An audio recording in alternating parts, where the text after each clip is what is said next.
अतिशय दुर्दैवाची घटना आहे। बीडच्या पालवणच्या देवराईत परत एकदा आग लावली। आग लावणारा माणूस हा संशयित पकडण्याचा प्रयत्न केला।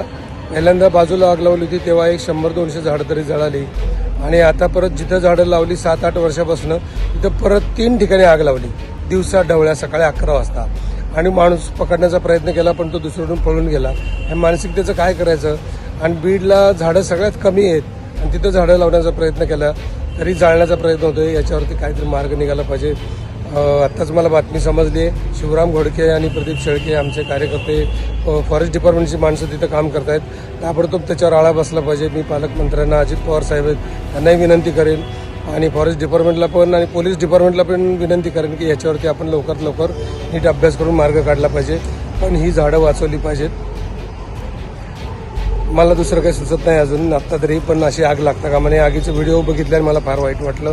पण नुसतं वाईट वाटून उपयोग नाही, पॅनिक होऊन उपयोग नाही। आपल्याला या आगी वाचवल्या पाहिजेत आणि पुढच्या काळात आगी लागल्या नाही पाहिजेत। धन्यवाद।